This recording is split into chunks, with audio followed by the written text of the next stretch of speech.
She didn't see it coming. None of them did. One moment, Nia Brooks was standing at the front of the Daihan Foundation's glass-walled boardroom, mid-sentence, explaining the third-quarter donor report she had spent 11 days preparing. The next moment, Kang Min-jae, the man whose entire empire she had quietly held together for 3 years, cut her off with 2 words that turned her world completely upside down. "You're fired."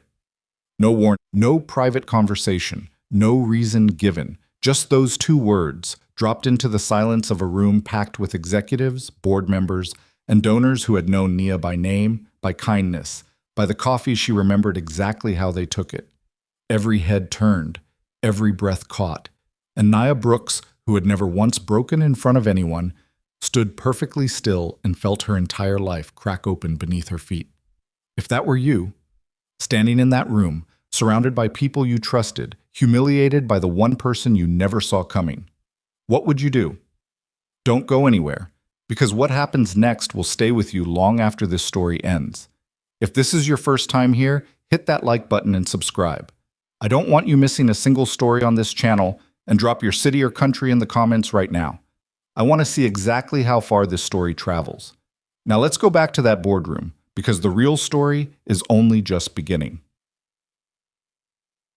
The Dayan Foundation occupied the top 4 floors of a building in central Seoul that cost more to clean each month than most people earned in a year. Its lobby was all pale marble and recessed lighting, the kind of place where every surface existed to communicate one message: power lives here. Nia Brooks had walked through those lobby doors every morning for 3 years and never once felt like she belonged there.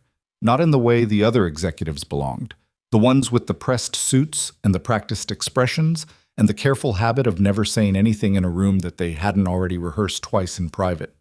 She was 34 years old, plus size, black, and American in a building where almost everyone was Korean and thin, and spoke in the careful, clipped register of people who understood that Seoul's elite professional world had rules that were never written down but enforced with absolute precision. She had gotten the position through a combination of a graduate degree in nonprofit administration, 6 years of progressively senior work in charitable organizations across 3 countries, and an interview in which she had apparently impressed Kang Min-jae enough that he'd offered her the role before she'd finished answering his second question. She had not at the time known who Kang Min-jae actually was. That was probably the only reason she hadn't been terrified of him from the start. By the time she understood, by the time the whispers resolved into something coherent, by the time she'd connected the careful euphemisms and the locked floors and the men who sometimes arrived at the building after midnight and left before dawn, she had already spent 6 months treating him like a person, like a complicated, difficult, occasionally infuriating person, but a person nonetheless. And by then it was too late to start being afraid.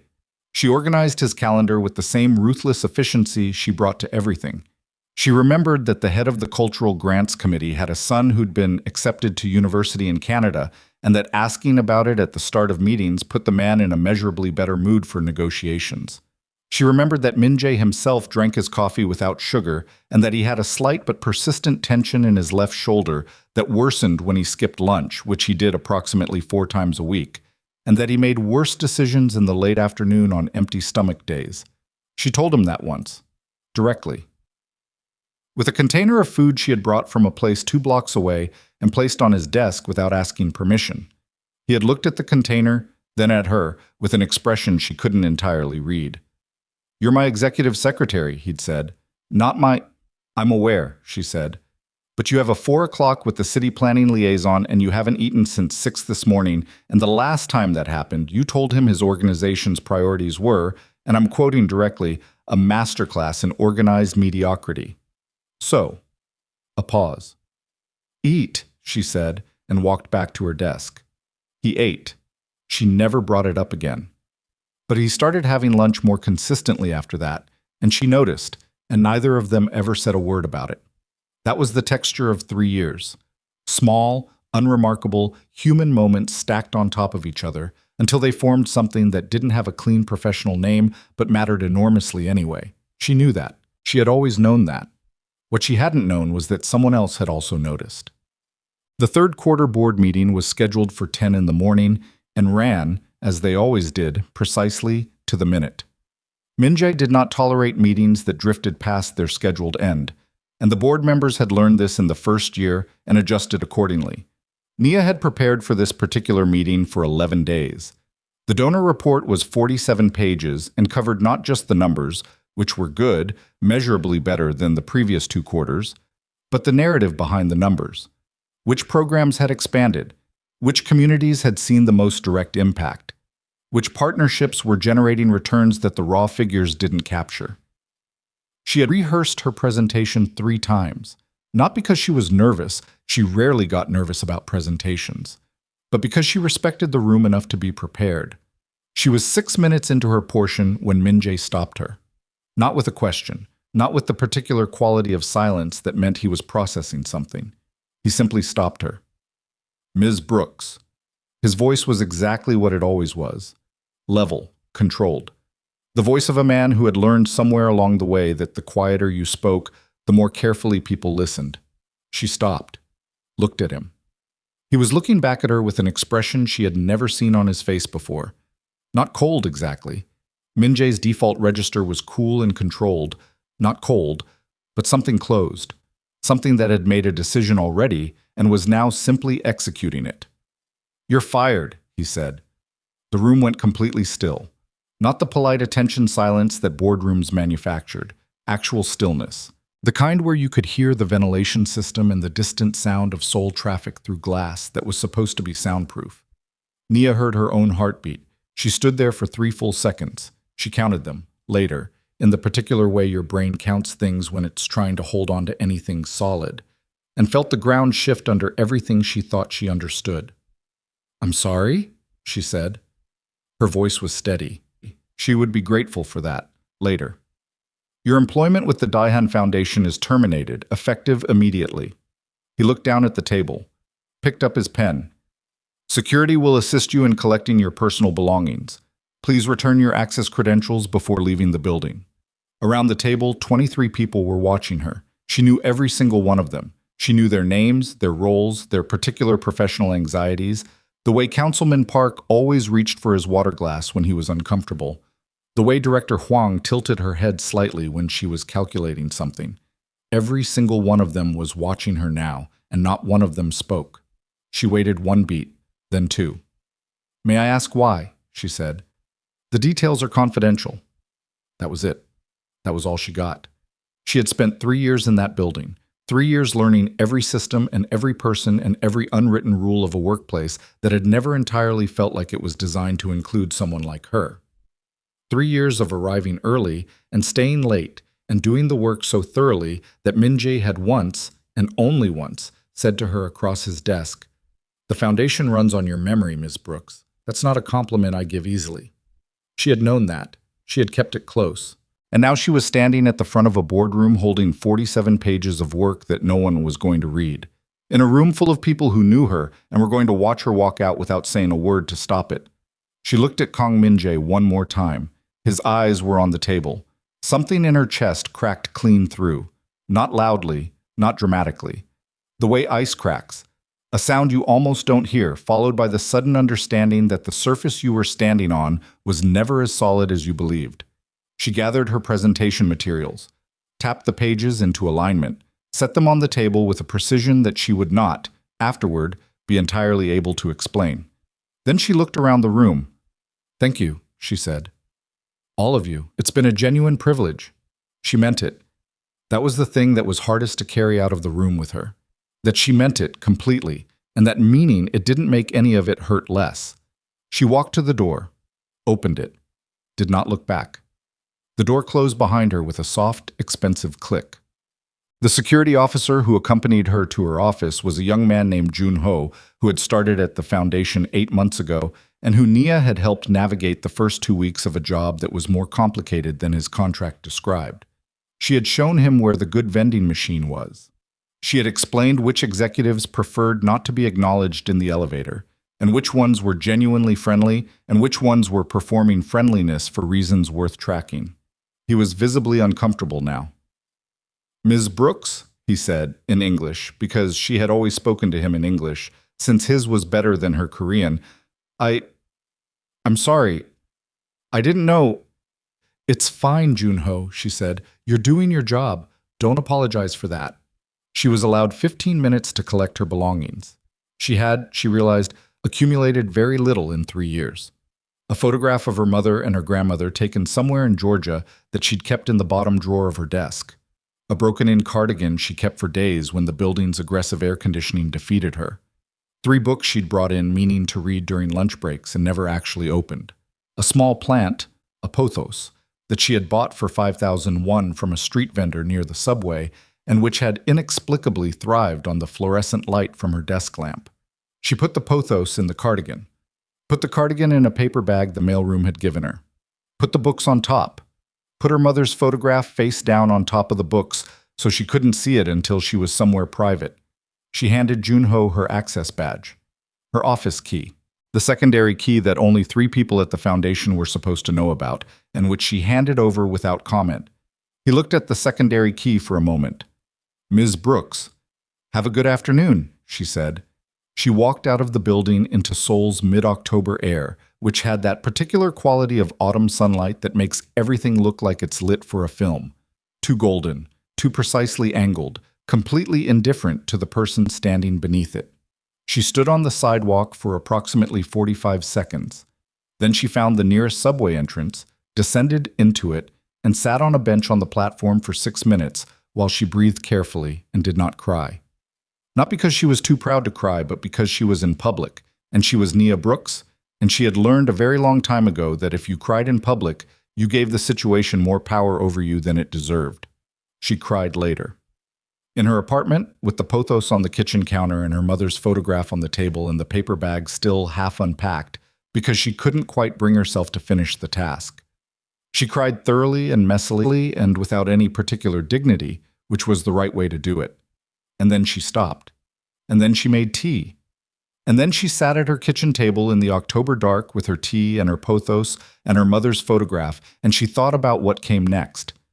Not because she was over it, she was not over it, not even slightly, but because she was 34 years old and she had been knocked down before, and she had learned that the only thing worse than being knocked down was staying there and letting the ground convince you it was where you belonged. She had a degree, she had experience. She had a skill set that was specific and demonstrable and genuinely valuable. She had no idea why she had been fired, and the not knowing was a wound that was going to stay infected until she understood. But she could survive not knowing. She had survived worse not knowings. She was going to be all right. She was almost certain she was going to be all right. She held on to that, tightly, with both hands, and drank her tea in the dark. What she didn't know, what she couldn't know, sitting in her apartment in the October dark, was that 3 floors above the boardroom where she'd been fired, in an office that did not appear on any of the Foundation's official building schematics, Kang Min-jae was sitting at a desk that held almost nothing and staring at a single document that his head of internal security had placed in front of him 40 minutes ago. The document was a preliminary report. It was 9 pages long, and it described, with the careful, dispassionate language of a man trained to document ugly things without editorializing, the early evidence of a scheme that someone in the Foundation had been constructing for at least 4 months. Financial records altered. Digital signatures copied and applied to documents they had never been meant to authorize. Accounting files manipulated with a precision that suggested either significant technical sophistication or significant access, or both. The target of the scheme was Nia Brooks. The apparent goal was to make it look as though the Foundation's executive secretary had been embezzling from donor funds for the better part of a year. The scheme was not yet complete. The evidence was not yet in place to actually destroy her. Not legally, not permanently. But it was close. It was close enough that whoever had built it had clearly intended to use it soon, perhaps at the very board meeting that had taken place that morning, perhaps in front of the exact room full of people who had just watched her walk out. He had made a calculation. He knew it was a brutal one. He knew it was the kind of calculation that, depending on how it went, he was never going to be able to fully justify to himself. If the scheme was completed with Nia still in the building, still with full access, still with the authority of her position, it would land on her with a force that would be genuinely difficult to survive. Embezzlement accusations against a foreign national in a senior position at a foundation connected to the name Daehan. The legal exposure, the professional exposure, The personal exposure of being not just fired, but investigated, accused, potentially prosecuted for something she had not done. If she was removed from the building before the scheme was completed, the target was gone. The evidence, incomplete, pointed nowhere that mattered. The architect of the scheme would either abandon it or be forced to reveal themselves by pushing forward anyway. He had made the calculation. He had chosen to protect her the only way that was available to him in the 40 minutes between reading the report and walking into that boardroom. It was the right call. He was almost certain it was the right call. He was also aware, with a clarity he could not dismiss, that he had just stood in front of a room full of people and humiliated a woman who had spent 3 years treating him like a human being, which was, he understood privately, something that almost no one else in his life bothered to do. He had not told her. He had not explained. He had given her 2 words and watched her face absorb the impact of them, and then watched her gather her things and thank the room with genuine grace and walk out. He owed her an explanation she couldn't yet receive. He owed her something that was going to take longer to pay back than he knew how to calculate. He sat in the near-dark office for a long time after the building quieted. Eventually, his head of security, a man named Bay, who had worked for him for 11 years and who communicated primarily through the quality of his silences, opened the door. Min-jae did not look up. "Find her," he said. "Don't approach. Don't make contact. Just find her and make sure she's safe." Bay closed the door. Min-jae looked back at the document on his desk. Somewhere in this building, someone had decided that Nia Brooks needed to be destroyed. He was going to find out who. And when he did, whatever it cost them, they were going to pay the full price. 3 weeks after Nia Brooks walked out of the Daehan Foundation building with a paper bag and a pothos plant, she was hired by the Mapo Cultural Center for a salary that was roughly a third of what she'd been making and a title that would have made her previous colleagues wince. She took the job on a Tuesday. She showed up Wednesday morning 20 minutes early because that was who she was, and she stood in the small, slightly tired lobby of a community center that smelled like instant coffee and old carpet, and she thought, okay, this is where I am. Let's see what this place needs. What it needed, it turned out, was almost everything. The Mapo Cultural Center operated out of a converted 3-story building in a neighborhood that Seoul's development boom had largely walked past. The staff was 8 people, most of them part-time, several of them volunteers who had been showing up out of loyalty to a mission that the building's crumbling infrastructure kept threatening to undermine. The filing system was a physical one, actual paper files in actual folders and actual cabinets, and it had last been organized in a coherent way sometime during the previous decade. The donor database was a spreadsheet that 4 different people had edited independently and which now contained the same organization listed under 6 different names with 3 different contact numbers, 2 of which were disconnected. The director, a soft-spoken man in his late 50s named Mr. O, had apologized for the state of things during their brief onboarding conversation with the particular exhaustion of someone who had been apologizing for the same things for a long time. "We do good work," he'd said, and she could hear that he meant it, that it was the thing he held on to. The back end has always been a disaster," Nia said, not unkindly. He blinked. "I've seen worse," she said, which was not entirely true but was close enough. "Give me 2 weeks." She did not fix it in 2 weeks. She fixed it in 11 days, which was close enough that it felt like a kind of statement she hadn't intended to make, but made anyway, because Nia Brooks had never in her life been able to half-do something that she'd decided to do fully. She rebuilt the donor database from scratch, calling outdated contacts herself to verify information. Her Korean functional enough for professional conversation, even if it still made her stumble in ways that Korean speakers were generally too polite to point out. She reorganized the filing system. She created a volunteer coordination calendar that actually worked. She fixed the broken link on the center's website that had been sending the donate button to a 404 error page for, apparently, 7 months. The staff noticed.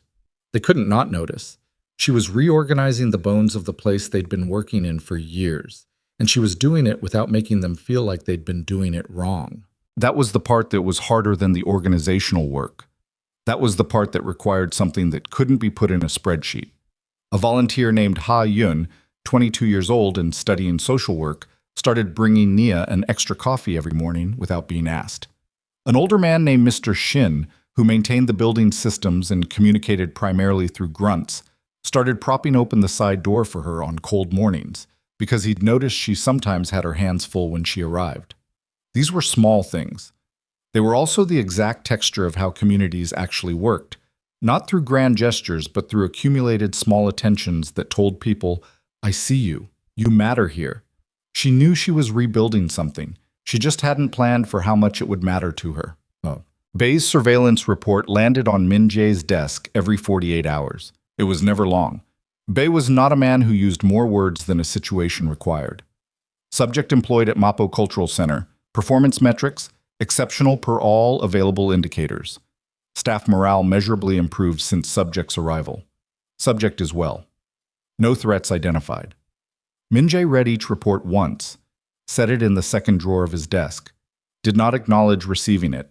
The investigation into the scheme against Nia was moving, but moving with the particular friction of an operation that had been built carefully by someone who understood how to cover tracks. His internal security team had confirmed the broad architecture, forged financial records, copied digital signatures, manipulated accounting files. But identifying the architect required getting through layers of technical misdirection that were either the work of a highly skilled professional or someone who had hired one.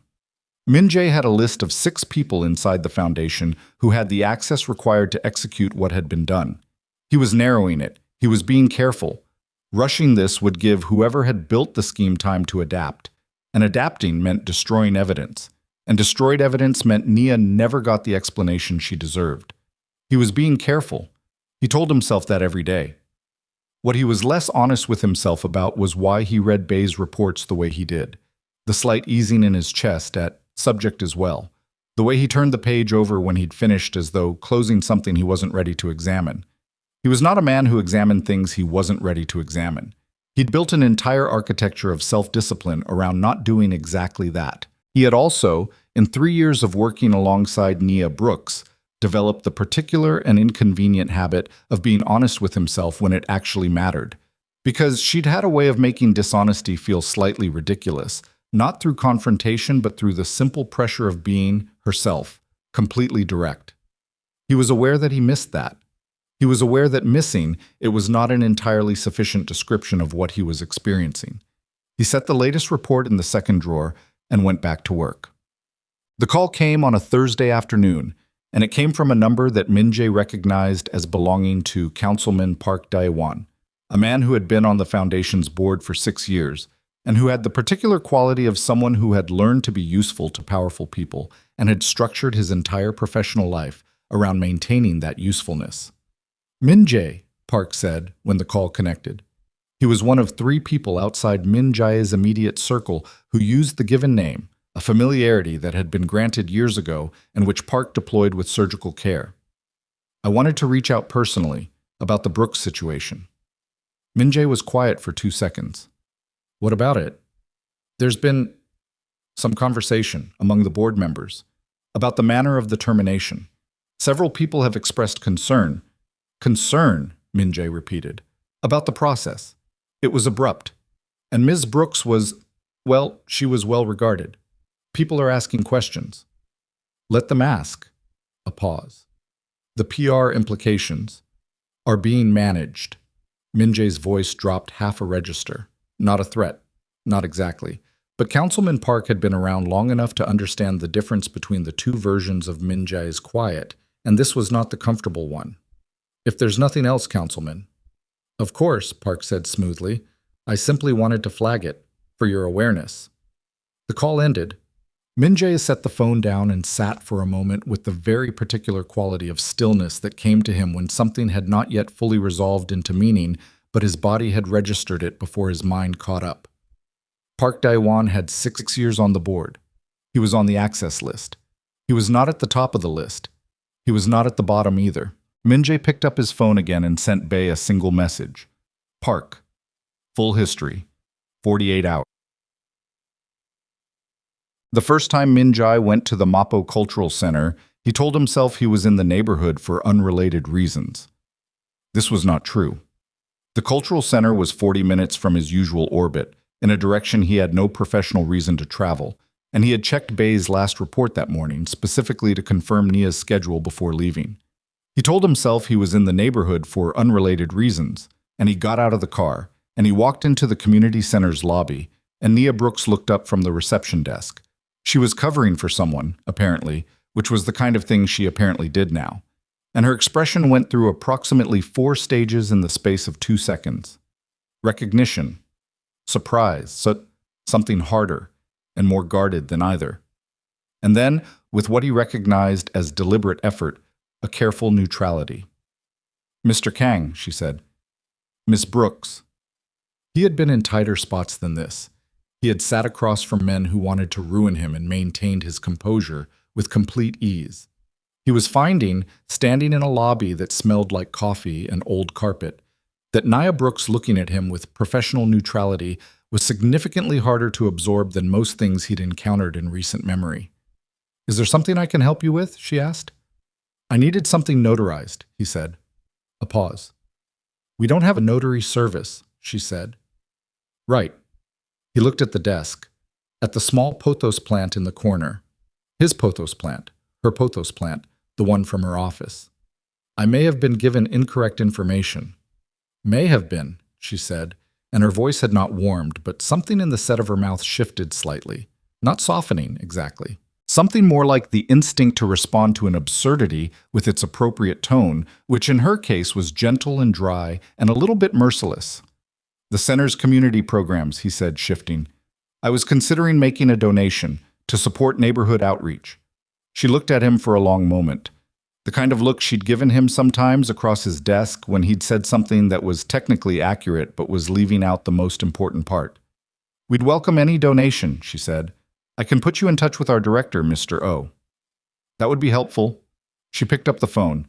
He stood at the reception desk and looked at the pothos plant and thought, "I owe you more than a donation and an excuse about notarization." He thought it clearly and completely, and did nothing with the thought except carry it back out to the car. When he left 20 minutes later, after a brief and perfectly professional meeting with Mr. O that he'd barely been present for. The report from Bayon Park Daewon was not what Minji had expected. It was, in several ways, worse. Park had not built the scheme. The technical sophistication required was well beyond anything in Park's background. But Park had known about it. The financial transfers told that story with a precision that was almost elegant in its ugliness. Irregular payments, structured to look like consulting fees, from an account connected to a subsidiary of a company that was connected, through 2 more layers, to a woman named Yoon Seo-rin, the PR director. 41. 12 years at the foundation. The woman who organized the galas and managed the press relationships and who moved through the foundation's social world with the particular ease of someone who had invested enormous amounts of invisible effort into making that ease look natural. Seo-rin had been paying Park for access. Not to the foundation's financial systems, Park didn't have that level, but to the board calendar, to the advanced schedule of audits, to the information that would let someone with technical capability time their operation perfectly. Min-jae read the report 3 times. He thought about Seo-rin at the board table the morning he'd fired Nia. The precise quality of her attention, the way she hadn't looked surprised at all, the way she'd been watching Nia when Nia gathered her materials, not with satisfaction exactly, but with the close attention of someone monitoring an outcome they had manufactured. He'd seen it. He'd clocked it in some peripheral way and not given it the weight it deserved because he'd been focused on Nia, on the calculation he'd made, on the 40 minutes between the report and the boardroom. He sent Bae 2 messages. The first, freeze Seo-rin's system access, quietly. The second, get me everything. Then he sat in his office and did something he very rarely did. He acknowledged, plainly and without softening it, that he had made a mistake. Not the call to remove Nia. That calculation still held, as ugly as it was. But somewhere in the weeks of investigation, he'd been moving too carefully, too methodically, too focused on building an airtight case rather than recognizing that Seo-rin was not a person who would passively wait for him to close in. She had 12 years of understanding how this organization moved. She was watching the investigation the way he was watching her, and she had access to information he hadn't fully accounted for. He needed to move faster. Whatever she was planning next, she was not going to stop. She'd invested too much. She'd already involved Park, which meant she had too much exposure to back away cleanly. People in that position did not stop. They escalated. The question was where. The escalation came from a direction he hadn't anticipated, and it came for Nia directly. A journalist named Choi from a mid-tier financial news outlet contacted the Mapo Cultural Center on a Friday morning asking for comment on allegations that the center's new administrative coordinator had previously been terminated from the Daehan Foundation pending an internal investigation into financial irregularities. Mr. Oh, who had 30 years of community work behind him and no experience with the particular mechanics of reputation destruction, called Nia into his office and showed her the email with an expression of complete bewilderment. Nia read it once, then again. Her hands were steady. Her hands were almost always steady. It was one of the things about herself she'd learned to rely on when everything else was shaking. "Mr. O," she said, "I need to be very honest with you right now." He nodded. He was a man who valued that. "I was terminated from the Daehan Foundation 6 weeks ago. I was not told why. I have not been contacted by anyone regarding any investigation. I have not been charged with anything, and I have never in my professional life mishandled funds." She set the email down. "I don't know who sent this or why, but I want you to know exactly what I know, right now, before this goes any further." Mr. O was quiet for a long moment. He looked at the email, looked at her. "Have you been anything other than what I hired you to be?" he said finally. "No." "Then we'll respond to this journalist by saying we have nothing to add to speculation about a previous employer, and we'll move on." He folded the email in half. "Unless you'd prefer to handle it differently." She breathed. "No," she said. "That's exactly right." She went back to her desk. She sat down.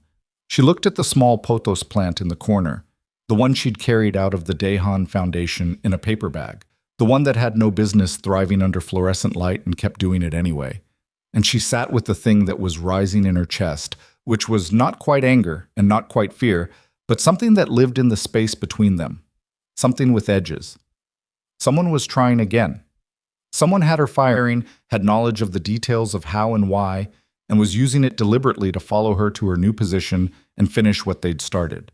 She was not going to let that happen. She pulled up her laptop, she opened a new document, and she started writing down everything she remembered, every meeting, every financial report, every conversation that had struck her as odd in the last year at the foundation, every small irregularity she'd noticed and filed away because it wasn't her department, wasn't her lane, wasn't something she'd had reason to act on.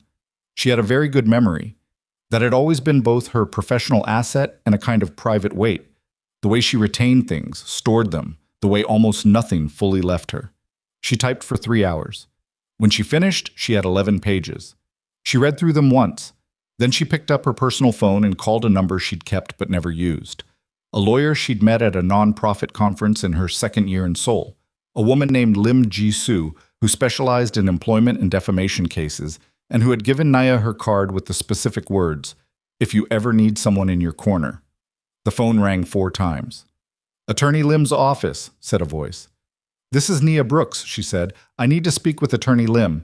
I think someone is trying to destroy my reputation, and I think they've been planning it for a long time, and I'm done waiting to understand why before I start fighting back." The gala invitation arrived at the Mapo Cultural Center addressed personally to Nia Brooks on a Monday, 3 days after she'd spoken with Attorney Lim, and 2 days after Attorney Lim had sent a cease and desist to the journalist who'd contacted Mr. O, a move that had produced immediate silence from that direction, which told Nia something significant about how much actual journalism had been behind the inquiry. The invitation was from the Daehan Foundation, the annual charity gala, 6 weeks out. It was signed, at the bottom, by Yoon Seo-rin, PR director, in the particular elegant cursive that Nia recognized from 3 years of internal correspondence. She stood at her desk and looked at the invitation for a long time. Ha-yeon appeared at the door with the morning coffee and stopped when she saw Nia's expression. "Everything okay?" Nia set the invitation down, picked up her coffee. "Someone just made a very large mistake," she said. She was not entirely sure yet who was going to pay for it. She was not entirely sure of all the moving parts, all the architecture behind what had been done to her. But she had 11 pages of notes and a lawyer and 3 years of memory that didn't let things go, and she had the particular quality of stillness that came to her when she had made a decision completely. The same stillness that had carried her out of that boardroom with her dignity intact, that had kept her hands steady when they should have been shaking. She was going to that gala.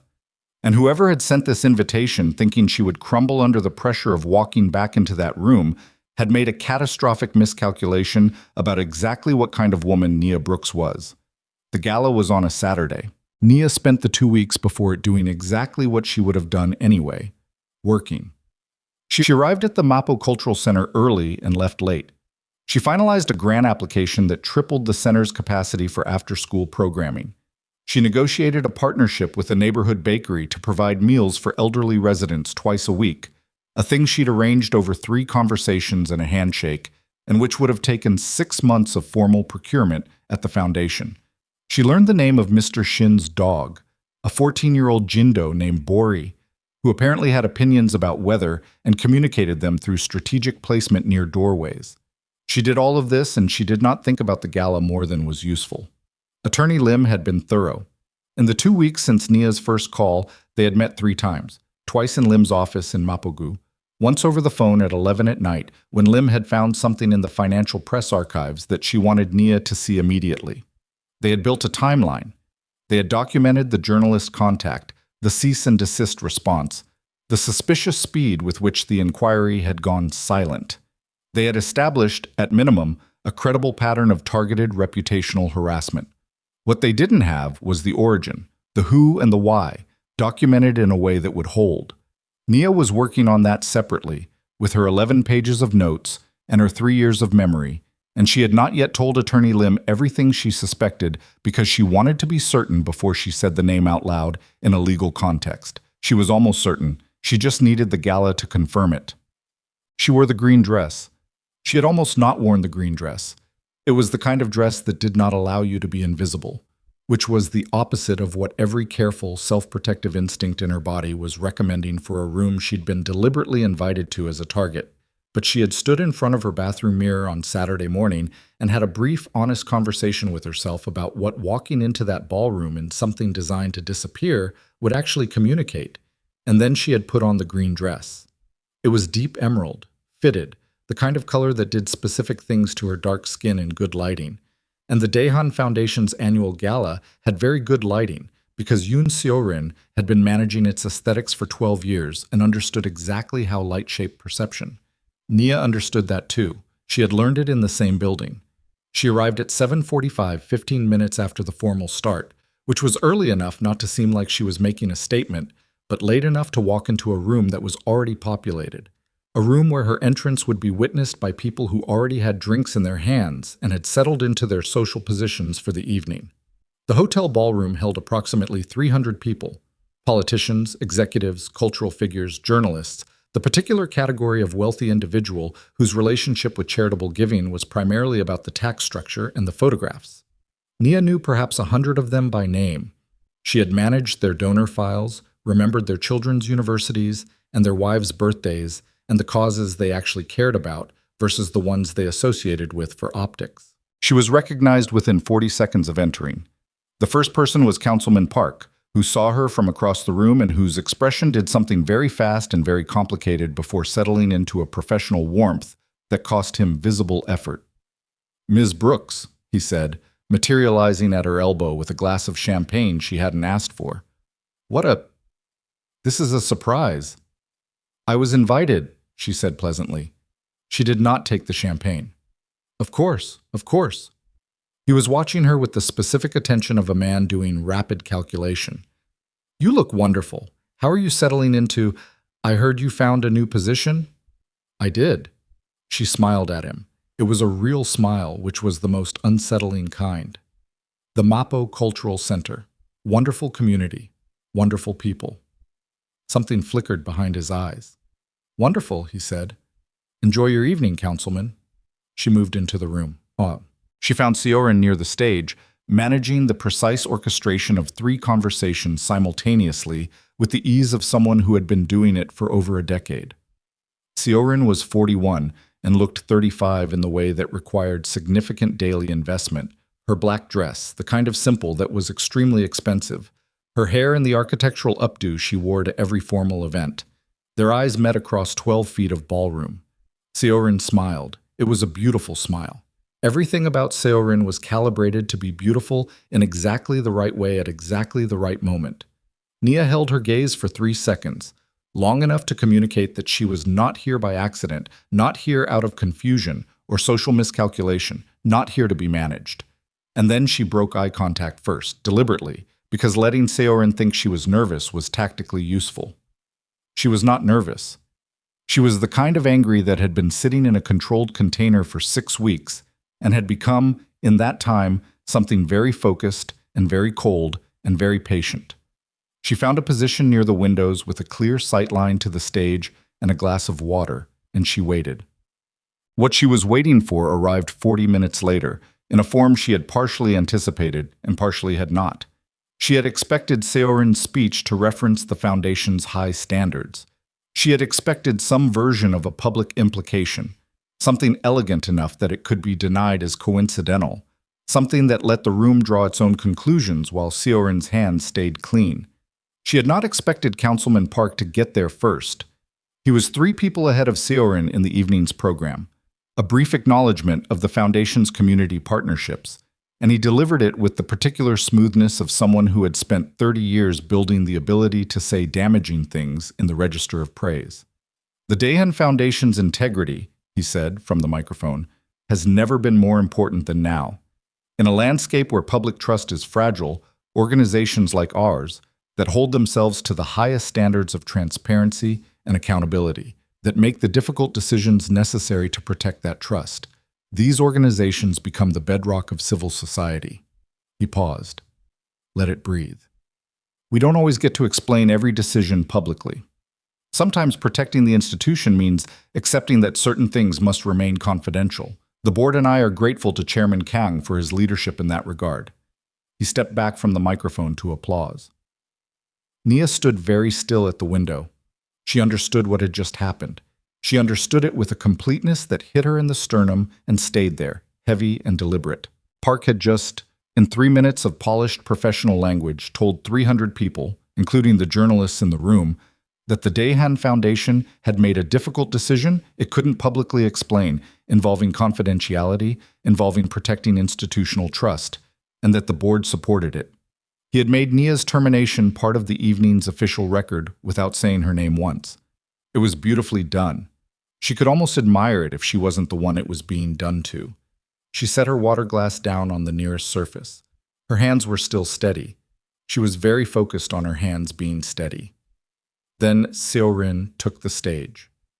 I want to talk about what this foundation means to the people it serves, Seorin began. Her voice was warm and practiced and carried the room the way a trained speaker's voice carried a room, effortlessly, intimately, creating the illusion that she was speaking to each person individually. And I want to talk about why the people who represent it matter so profoundly. She spoke for 7 minutes. It was a good speech, genuinely good. Seorin had spent 12 years crafting the Foundation's public language, and she understood, better than almost anyone, how to make an audience feel something. The implication about Nia came near the end, and it was exactly as elegant and exactly as damaging as Nia had anticipated. This foundation has survived and thrived because we protect something rare in this industry: absolute trust, the trust of our donors, our community partners, our beneficiaries. And maintaining that trust sometimes requires courage, the courage to hold our standards even when it's uncomfortable, even when it's painful, even when it means making changes that the outside world may not immediately understand. She looked directly at Nia when she said the last sentence. 300 people were looking at the stage. Nia was almost certain she was the only one who caught the look. She held it for exactly as long as Seorin held it, and she felt something shift in her chest. Not the cracking through thing from the boardroom, nothing like that. Something more like a door closing, something final. The applause started. Nia was already moving. She was moving toward the stage exit, which was where speakers went after they stepped down, which was where Seorin would be in approximately 90 seconds. She had not planned this part. She had planned to observe, to gather, to return to Attorney Lim on Monday with whatever she'd confirmed. She had not planned to have a conversation tonight, but Park's speech had changed the timeline. Park had just made this public in a way that couldn't be walked back, and that meant the careful, documented approach she and Lim had been building was now racing against whatever Seorin was planning to do next, with the momentum she'd just generated in that room. She reached the side corridor as Sioran stepped off the stage. They were alone in the corridor for approximately 4 seconds before Sioran's assistant materialized at the far end, and in those 4 seconds both women understood simultaneously that the conversation was going to happen here, now, without an audience. Sioran stopped. Her expression did not shift. That was the most telling thing. A woman who is genuinely surprised shows it, even briefly, even involuntarily. Sioran's face showed nothing. She had been expecting this. "Ms. Brooks," she said, "I'm glad you came. It takes courage." "I was invited," Nia said. Same thing she'd said to Park. Same tone. "By you. I thought you deserved to be here, given your time with the Foundation." "That's thoughtful." Nia looked at her, directly, fully. The way she'd looked at the boardroom and the reporter's email and the lawyer's office, with the particular clarity that came from having nothing left to protect by being polite. "Who built it, Sioran?" A fraction of a pause, barely perceptible. "I don't know what you—" "The financial records, the forged signatures, the accounting files." Nia kept her voice level. The assistant at the end of the corridor was close enough to hear if either of them raised it, and Nia had no intention of raising it. "Someone spent months putting that together. I want to know who did the technical work." Sioran's chin lifted slightly, a small, precise adjustment. "I think you've been under a lot of stress. You sent me an invitation. You made this formal and public and on the record. So let's be formal." Nia took one step closer. She was not a tall woman, but she took up space with a completeness that had nothing to do with height. "I have 11 pages of notes from 3 years of working in that building. I have an attorney. I have a timeline that your journalist contact did not manage to erase when he went quiet. And I have a very clear memory of every financial irregularity I observed and didn't report because I thought they were above my pay grade." She watched Sioran's face, watched the stillness of it. "They weren't above my pay grade. I just didn't know yet why they mattered." Sioran was quiet for 3 full seconds. When she spoke, the warmth was completely gone. What was left was something cleaner and sharper and considerably more honest. "You have nothing that holds," she said. "You were fired. You have no standing to access Foundation records. Whatever you've assembled from memory is circumstantial at best, and your lawyer knows it. Tonight was—" She paused, selecting the word deliberately. "A courtesy. A chance for you to understand the position you're in before this goes further." "Further," Nia repeated. "There are 3 journalists in that room who have been given a backgrounder. Nothing illegal. Nothing attributed. Just context. About the nature of your termination. About the ongoing confidential review." Sioran's voice was perfectly controlled. "By Monday morning, your name will be in print. Not accused of anything. Just presenting a story about institutional integrity and the difficult decisions foundations make. That's all." Nia looked at her for a long moment. "You're going to do this anyway," she said, "even knowing I didn't do anything." "You are collateral," Sioran said, with a directness that was almost refreshing in its ugliness. "In a situation you don't fully understand. I'm sorry about that. I genuinely am. But there are larger interests at stake, and you—" Her eyes moved over Nia with a precision that was clinical and entirely devoid of cruelty, which somehow made it worse. "You were always going to be replaceable." The assistant appeared at Sioran's shoulder. Sioran smoothed her expression back into its practiced warmth. "Enjoy the rest of the evening," she said, and walked past Nia toward the ballroom, her heels precise on the corridor floor, her posture perfect, her exit timed exactly right. Nia stood in the corridor alone and breathed. She was thinking about the phrase larger interests. She was thinking about the specific way Sioran had said it, not as a deflection but as something real, something with weight. Not "I'm protecting myself, I'm protecting something." What? She found a quiet corner of the lobby and called Attorney Lim at 9:47 on a Saturday night. Lim picked up on the second ring, which told Nia something about how seriously Lim was taking this. She said 3 journalists have a backgrounder, Nia said, without preamble. Unattributed. Running Monday. A pause. "That's defamation if it's false, and we can prove sourcing." "Can we stop it?" "Not by Monday morning, without knowing who the journalists are and what exactly was in the backgrounder." Lim's voice was steady, professional, carrying the particular quality of someone who didn't sugarcoat realities but also didn't catastrophize them. What else? She said larger interests. Nia pressed her back against the lobby wall. Around her the gala murmured on, 300 people enjoying their Saturday. She said I was collateral in something I don't fully understand. She wasn't explaining herself. She was telling me something real, meaning the embezzlement framing wasn't just about getting rid of you. No, I don't think it ever was. I think... She stopped. She was working through something that had been assembling itself from her 11 pages and the corridor conversation and 3 years of accumulated small observations, and it was coming together now with the specific momentum of things that had been true for a long time waiting to be seen. I think someone is taking money from the foundation. Real money, not what they tried to frame me for. And the frame was designed to make it look like the money trail stopped with me. Lim was silent for 4 seconds. That's not defamation, Lim said.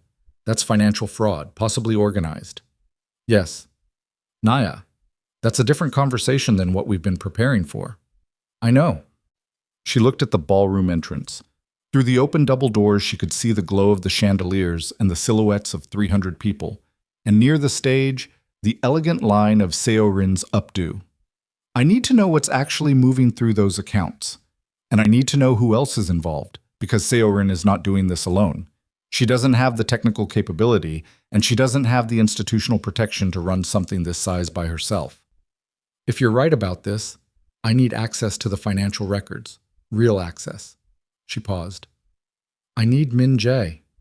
The words landed in her own chest with a weight she hadn't entirely anticipated. The man who fired you, Lim said. The man who fired me, Nia confirmed.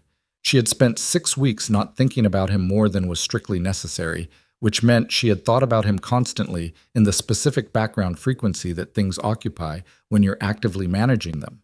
She had thought about the boardroom and the 2 words and the way he'd looked at the table instead of at her. She had thought about the notarization excuse and the community center visits and the way he'd looked at her pothos plant with an expression she couldn't translate. She had thought about the fact that someone with his resources had, clearly, been running protection on her without asking permission, which was complicated and infuriating, and underneath both of those things, something else she wasn't ready to name. She needed him. She needed what he knew and what he had access to and what his investigation had assembled.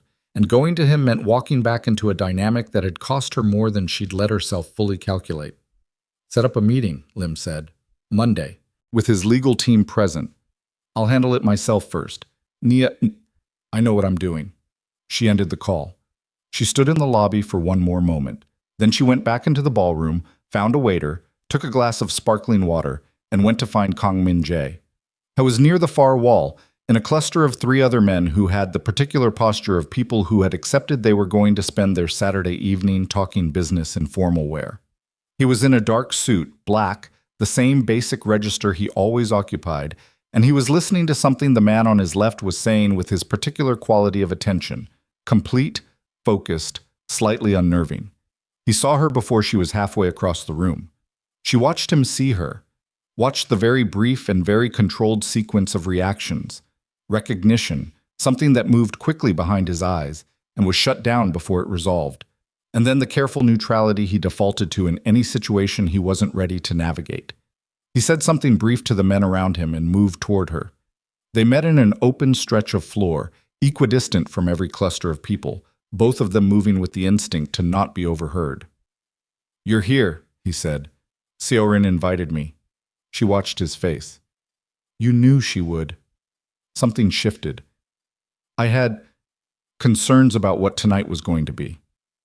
Then you should have told me. I know. That landed differently than she'd expected. Not defensive, not explanatory, just the flat acknowledgement of someone who had already arrived at the same conclusion and was not going to waste time arguing against it. I need to talk to you, she said. Not here. The library on the 3rd floor. The hotel keeps it open for the event. He didn't hesitate. 10 minutes. She nodded. She went back to the window with her water and she watched the room for 10 minutes, and she thought about what she was about to do, what she was about to give up in terms of the clean, separate trajectory she'd been building by walking into that conversation. Then she walked to the elevator. What? The library was small and lined with books that were decorative rather than read and lit with lamps that cost more than most people's monthly rent. Min Jae was already there. He was standing at the window with his hands in his pockets, and when she came in, he turned, and they were alone for the first time since she'd left the foundation. She did not give him the opening. She did it the way she did most things, directly, without a run-up. Tell me what you know about the financial irregularities. Everything. Not the polished version, not the version that protects your investigation timeline. Everything. He looked at her for a moment, then he told her. It took 17 minutes. He was precise and comprehensive, and he did not editorialize. The forged records, the digital signatures, the manipulation of accounting files. Seorin's payments to Park, the technical sophistication that pointed to an outside contractor, the investigation's current position. When he finished, she opened her phone and showed him her notes. All 11 pages. He read in silence. She watched him read, watched the specific quality of attention he brought to documents, the slight tightening around his eyes, when something confirmed something he'd suspected, the stillness that meant he was recalibrating. The Grants Committee discrepancies, he said, when he reached page 7. You noticed these 18 months ago. I noticed them. I didn't know what I was looking at. I need to show you something. He reached into his jacket and produced a folded document, a single page printed. He handed it to her. She unfolded it, read it. The room went very quiet inside her. It was a transaction record, a wire transfer 8 months ago from an account she recognized, a discretionary fund she had processed disbursements from regularly under Min Jae's authorization to an intermediary account she did not recognize. The amount was significant. The authorization signature on the transfer was hers, her digital signature, her name, her authorization code. She had never authorized this transfer. She had never seen this transaction. She had processed disbursements from that fund dozens of times, and this one had never appeared in any report she'd seen. This was buried, Min Jae said. My team found it last week. It was designed to surface later, when it would do the most damage. There's more than one, she said. It was not a question. 6, he said. Over 14 months. Total amount? He named a figure that made her breath go out. She sat down. She didn't plan to. Her legs simply made the decision. She looked at the document in her hands. Her name on a transaction she had never touched, authorizing the movement of money she had never seen, built with enough technical precision to hold up under a standard audit. Someone had access to my credentials, she said. My actual credentials. My authorization codes. Yes. For over a year. Yes. She looked up at him. Who? We're still... Who? Her voice had an edge she rarely let into professional conversation. Not loudness, the opposite of that. Min Jae, who had access to my authorization codes for 14 months. He met her eyes. Someone who had access to the systems at the level where those codes are stored, he said. The list is very short. How short? 3 people. He paused.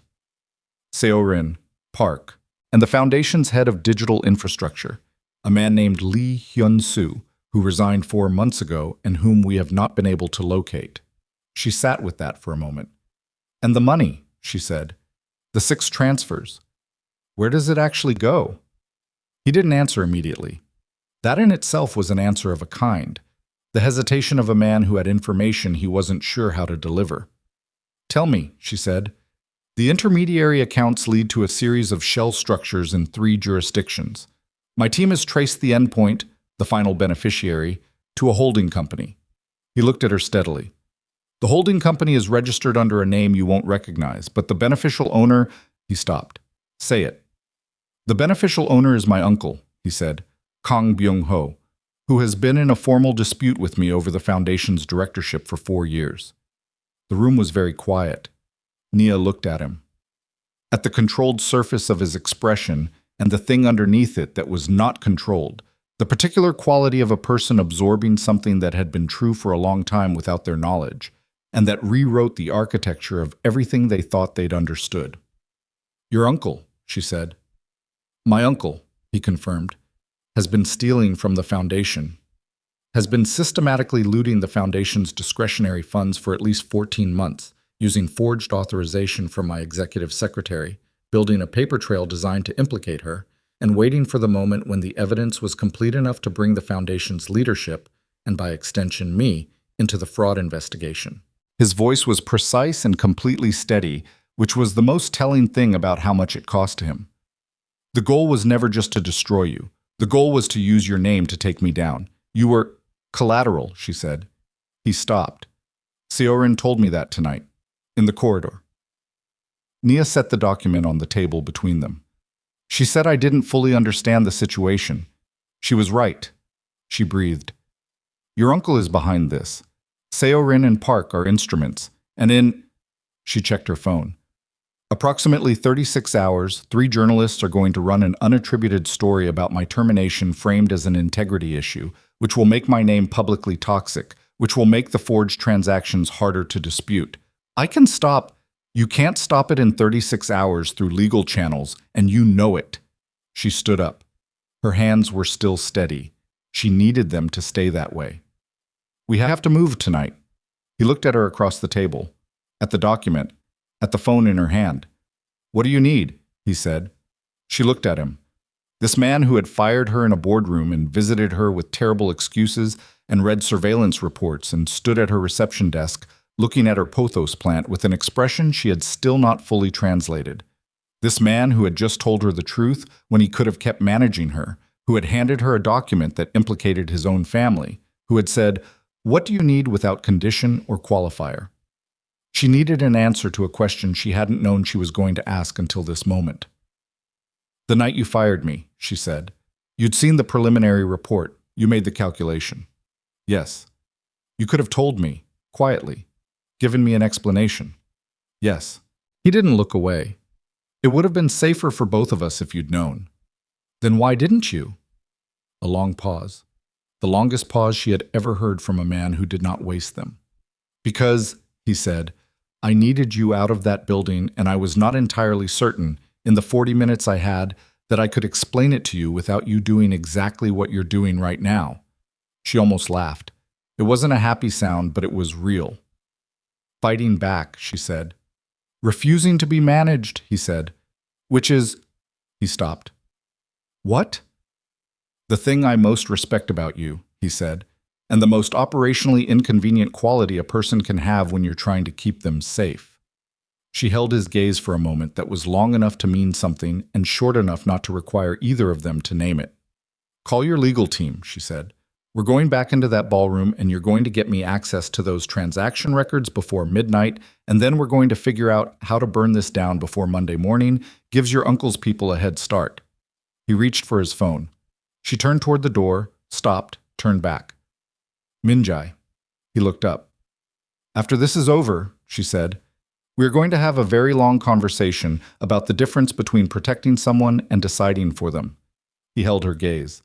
I know, he said. She walked out of the library back toward the elevator, back toward the ballroom full of people who had no idea that the entire architecture of what they'd come tonight to celebrate was built on a foundation that someone had been quietly hollowing out for over a year, and that the woman in the green dress had just decided, in a room full of decorative books, that she was going to be the one to bring it down. They went back into the ballroom separately, 2 minutes apart, which was a habit of operational caution that Nia had absorbed from 3 years of watching how Minjae moved through rooms he didn't entirely trust. She went first. She took a glass of water from a passing tray and found a position near the east wall with a sight line to both exits and the stage, and she watched the room the way she had learned to watch rooms, not focusing on any single point but keeping everything peripheral, letting movement and pattern register before she consciously processed them. The gala had reached its later rhythm. The formal program was done, the speeches absorbed, the room's energy loosening into the particular quality of a wealthy Saturday night that had achieved its charitable purpose and was now permitting itself to enjoy the bar. Seorin was near the stage talking to a journalist Nia recognized, a woman named Han from a financial weekly that had covered the foundation twice in the past 3 years. Han was taking notes on her phone. Seorin's posture was open and warm and completely deliberate. Park Dae-won was at the bar.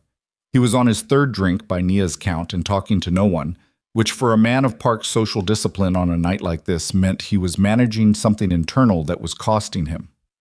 Good. She wanted him managing something internal.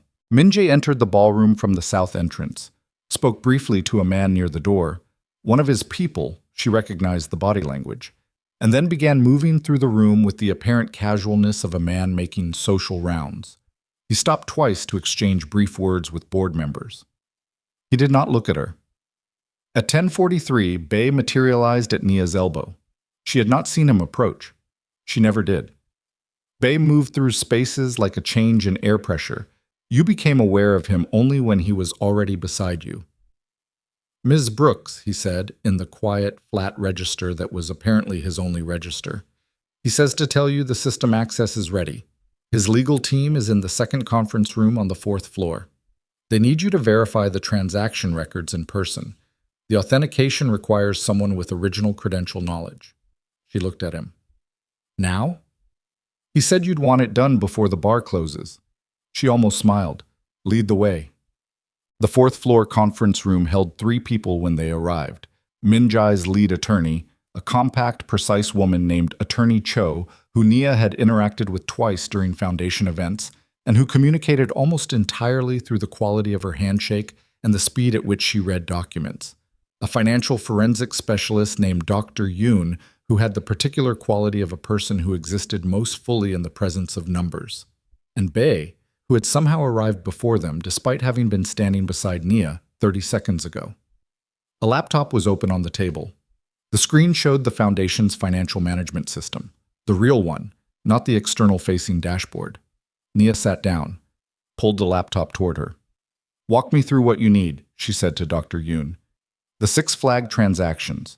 We need you to confirm, for each one, that the authorization sequence was not initiated by you. Specifically, the credential handshake that precedes the signature application. Each one has a timestamp. We need your testimony on your whereabouts and activity at each time." "Give me the times." He gave her the times. She went through them one by one, and for each one she told him precisely where she had been, what she had been doing, who could verify it. She had a good memory. She had always had a very good memory.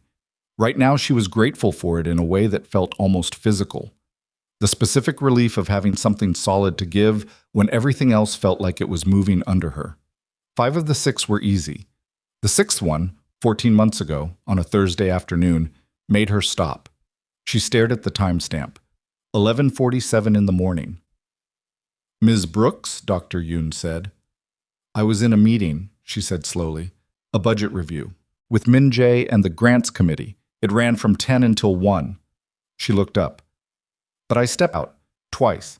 Once to get the printed copies I'd forgotten from my desk, and once—" She stopped. "Once? Someone called me out of the meeting. My desk phone forwarded to my mobile. A call from the IT help desk saying there was an issue with my login credentials and they needed me to verify my access codes to reset the system." She felt the cold move through her as she said it. "I thought it was routine. I thought—" "You verified your codes," Attorney Cho said. "Over the phone." Her voice was level. She made it stay level. "To someone who said they were from IT. I was in the hallway outside the conference room. I was gone for maybe 4 minutes. The room was quiet. "That's the breach point," Dr. Yoon said. He was already typing. "Whoever made that call had your codes in real time. That's when the credential copy was made."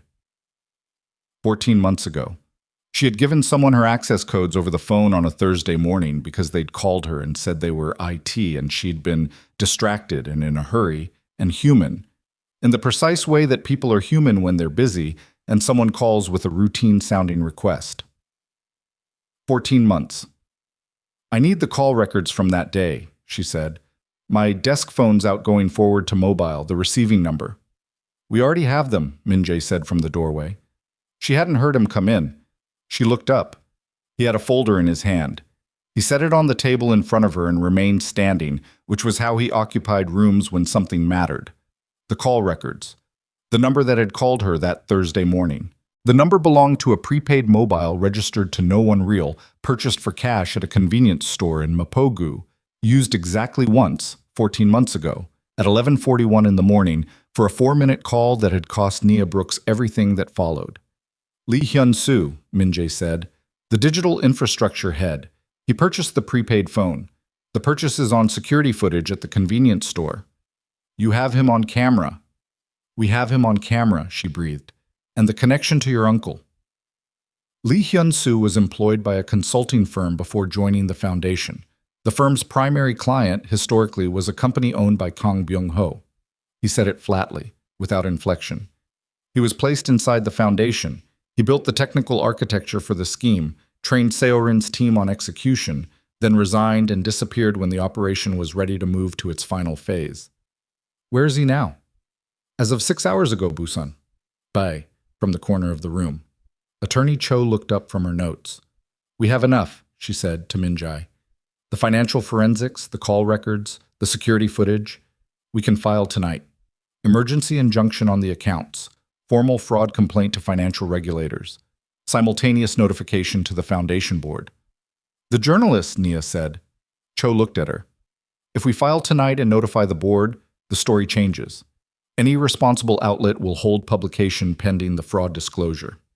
Seorin said the briefing was done. The backgrounder is in 3 journalists' hands. What if they run it before morning? A pause.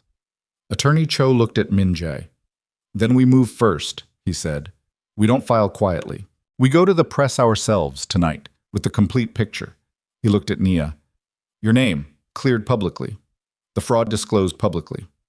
My uncle's involvement disclosed publicly. The room registered that last part. His uncle. That's... Attorney Cho began. I know what it is, he said. Nia looked at him across the conference table, at the absolute steadiness of his expression and the cost underneath it. The cost of saying my uncle out loud in a room full of his own people, of choosing the complete truth over the version that protected his family's name. You don't have to go that far tonight, she said. Yes, he said, I do. She held his gaze for one moment. Then she looked back at the laptop. Then let's go, she said. What do we do first? What they did first was work. For 90 minutes straight, in a conference room that smelled like printer toner and cold coffee, they assembled the case with the particular focused momentum of people who understood they were in a race they could not afford to lose. Dr. Yoon compiled the transaction analysis into a format that could be released to financial press. Attorney Cho drafted the fraud complaint and the injunction application. Bae coordinated with someone Nia didn't ask about to ensure Lee Hyun-soo's location in Busan was being watched without his knowledge. Nia went through her 11 pages of notes with Dr. Yoon, cross-referencing every irregularity she'd flagged against the transaction records, finding 7 additional anomalies that hadn't been in the original investigation, smaller movements, earlier, from a different discretionary account, that together added another layer to the timeline and pushed the scheme's origins back further than anyone had estimated. She had not eaten since 6. She was running on water, and the specific quality of anger that had been sitting in a controlled container for 6 weeks and was now being put to use, which was the only way she had ever known how to handle that kind of anger. Not releasing it, but directing it, converting it into something precise. At 12:23, Min-jae's phone rang. He looked at the screen. Went still. I need to take this, he said, and stepped out. Nia watched him go. The room continued working. He was back in 4 minutes. His expression had not changed, but something in the room changed when he came back in. The atmospheric pressure of someone carrying new information into a space. My uncle knows we're here, he said. Attorney Cho looked up. He called me directly, Min-jae said, just now. What did he say? Nia asked. He offered to withdraw, walk away from the scheme, destroy the forged evidence, go quiet, in exchange for my not filing the fraud complaint. The room was silent. He can't destroy all of it, Dr. Yoon said. We have copies of everything material. He knows that. Min-jae looked at Nia. The withdrawal offer wasn't about the evidence. She understood immediately. He offered something else. He said that if I file the fraud complaint, he will use his connections at the regulatory authority to ensure that the investigation expands to include, in his words, all financial irregularities associated with the foundation, including those that occurred before the scheme began. He paused. The Daehan Foundation's legitimate financial operations are complex. There are aspects of the fund structures that are legal, but that do not benefit from regulatory scrutiny. An expanded investigation, even one that ultimately clears the foundation of wrongdoing, would take 18 months and would cost... It would cost you the foundation, Attorney Cho said quietly. Operationally, yes. For the duration of the investigation, the Foundation's charitable work would be suspended. Every program, every scholarship, every community partnership. He looked at Nia. The Mapo Cultural Center's funding agreement, which I signed 2 days ago, would be suspended with everything else. She absorbed that. He's threatening the Foundation's beneficiaries, she said. He's threatening the Foundation's beneficiaries, Minjae confirmed. Through me. Nia set down her pen. She pressed her palms flat on the table for a moment. Not a gesture of emotion, but of physical grounding, the way she'd learned to do when something was trying to knock her off her feet. What are you going to do? She asked. He looked at her steadily. What do you think I should do? I think that's not a question you actually need my answer to. No, he said, but I want it. She looked back at him. The room was very quiet. Attorney Cho was very carefully not looking at either of them, and Dr. Yoon was studying his laptop screen with the concentration of a man who had decided his peripheral vision did not work. File it, she said. It costs the programs. For 18 months, maybe. If he actually has the regulatory connections he's claiming and is willing to weaponize them, which is a bet your uncle is making about his own exposure in this. She kept her voice even. He's trying to make you choose between protecting yourself legally and protecting the people the Foundation serves. That's the calculation. But the other calculation is this. If you take his deal, the scheme continues. Not this exact scheme, but the next one. And the one after that. Because you've shown him it works. A long silence. File it, she said again. Clean, tonight. And we go back down to that ballroom and we tell the room what happened before Seorin's journalists get there first. Minjae was quiet for 4 seconds. Attorney Cho, he said. File. Cho was already picking up her phone. They went back to the ballroom at 12:50 in the morning. The gala was thinning. Maybe 150 people remaining, the ones for whom Saturday night did not require a Sunday morning recovery. The chandeliers were still at full brightness, and the bar was still open, and the catering staff was quietly beginning the geometry of post-event breakdown around the edges. Seorin was still there. Nia had not expected that. Had expected, given the conversation in the corridor, that Seorin would have read the room and made her exit. But Seorin was near the windows with 2 people Nia didn't recognize, and her champagne glass was 3/4 full, and her posture was the composed, patient posture of someone waiting for something. She was watching for Minjae's exit. Nia realized that. She was watching to see whether he left early, which would tell her whether the meeting upstairs had produced something she needed to respond to. She saw them come in together. The composure held for approximately 2 seconds before Seorin's hand tightened on the stem of her champagne glass. Then she released it. Then she turned back to her conversation with the 2 people Nia didn't recognize. Minjae went to the stage. He didn't use the formal process. Didn't go through the event coordinator, didn't signal anyone. He walked to the stage, picked up the microphone that was still live from the evening's program, and tapped it once. The room turned. He was not a man who raised his voice to command attention. He was a man who existed at a frequency that made attention happen without effort. I apologize for the interruption, he said. I need to address something directly, and I prefer to do it in front of the people in this room rather than read about it in Monday's newspapers. The remaining 150 people were completely still. Approximately 6 weeks ago, I terminated the employment of my executive secretary, Ms. Nia Brooks, without explanation. That decision was made to protect an ongoing investigation. It was the right operational call and a failure of basic human decency, and I intend to address both of those things. He looked directly at Nia, who was standing near the east wall with her water glass and her green dress and her entirely steady hands. Tonight, a confidential investigation into financial fraud against the Daihan Foundation has produced sufficient evidence to file formal complaints with both law enforcement and financial regulators. The fraud was engineered through the theft of Ms. Brooks's authorization credentials, was designed to implicate her in crimes she did not commit, and was funded and directed by individuals whose identities will be disclosed as part of the legal process. The room had the specific quality of silence that happens when 150 people stop breathing at approximately the same moment. Ms. Brooks is innocent of any wrongdoing. She was, in fact, the target of a scheme that required her removal from this building to prevent her from discovering it, because her memory, her organizational capability, and her fundamental refusal to accept anything that didn't add up correctly made her the single greatest risk to its success. Near the windows, Seorin set her champagne glass on the nearest surface with a careful, controlled motion. I'm going to ask her to come up here, Minjae said, because this isn't my announcement to make. It never was. He held the microphone out. Nia stood at the east wall for one moment, then she walked to the stage. The room watched her cross the floor in the green dress.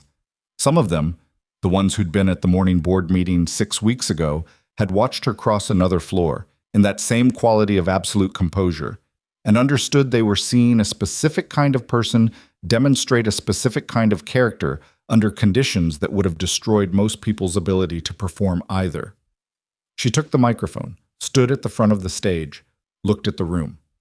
She knew how to talk to a room. She had always known how to talk to a room. I'm not going to give a speech, she said. I've had a very long evening and I'd like to go home soon. But I want to say one thing clearly.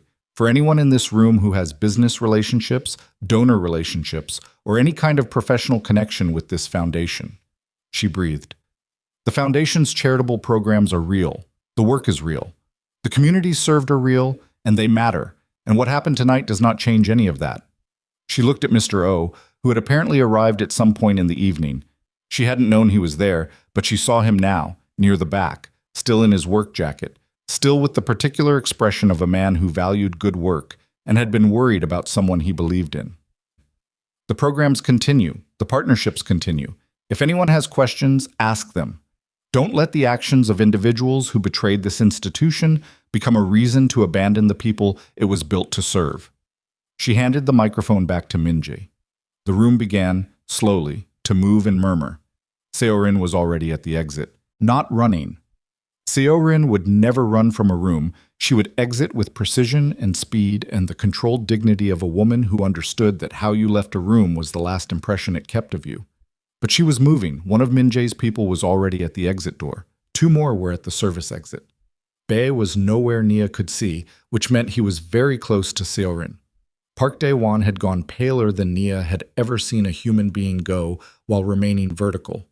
I was gripping the bar with one hand and staring at Minjae on the stage with the expression of a man watching the floor drop out from under a chair he'd been sitting in for years.